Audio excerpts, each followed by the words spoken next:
Bonjour et bienvenue à la rencontre du lundi. Aujourd'hui, j'avais envie de vous partager un texte tiré de l'Ancien Testament, et plus particulièrement du prophète Ésaïe. Cet extrait est situé dans le chapitre 55, et il s'agit des versets 10 à 13. Vous verrez, il y est question de Dieu, de paroles et tout particulièrement de la joie. Découvrons ensemble ce passage. Comme la pluie et la neige descendent du ciel et n'y reviennent pas sans avoir abreuvé la terre, sans l'avoir fécondée et fait germer, sans avoir donné de la semence au semeur et du pain à celui qui a faim.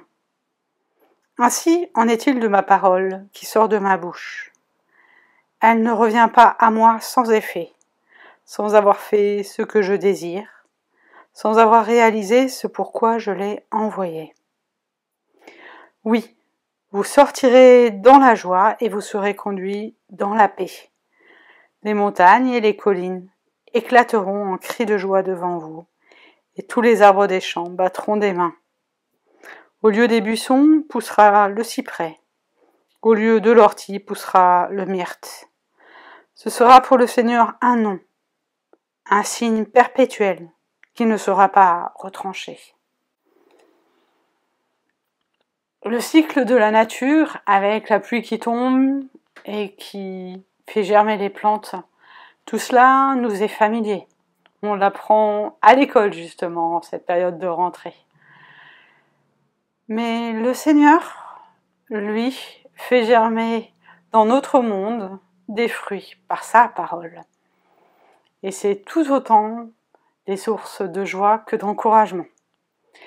Il me semble important pour nous de nous rappeler cela, car le passage nous le redit bien, il y a là une relation privilégiée et un signe sur ce monde de la présence de Dieu. Et cette promesse, elle est faite avec de la joie. Les montagnes, les collines qui éclatent de joie, les plantes qui se mettent à battre des mains, un peu comme on peut l'imaginer avec l'univers de Tolkien et ces arbres sylvestres vivants et un petit peu humains. En tous les cas, il me semble que pour vous, il y a là de quoi mûrir et vivre avec reconnaissance cette rencontre avec le monde et cette rencontre avec Dieu. Prions ensemble.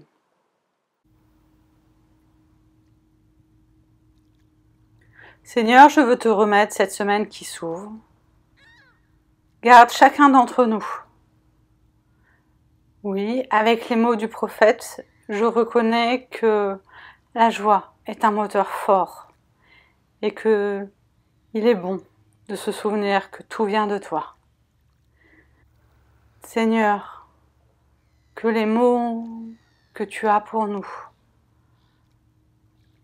nourrissent avant de revenir à toi et qu'ils nous mettent en chemin. Avec les mots que Christ nous a enseignés, nous te redisons, notre Père qui es aux cieux, que ton nom soit sanctifié, que ton règne vienne, que ta volonté soit faite sur la terre comme au ciel. Donne-nous aujourd'hui notre pain de ce jour. Pardonne-nous nos offenses comme nous les pardonnons aussi à ceux qui nous ont offensés. Et ne nous laisse pas entrer en tentation, mais délivre-nous du mal, car c'est à toi qu'appartiennent le règne, la puissance et la gloire au siècle des siècles. Amen. Le Seigneur de toutes choses, celui dont la parole permet de nourrir les affamés, vous porte et vous garde en cette semaine. À bientôt.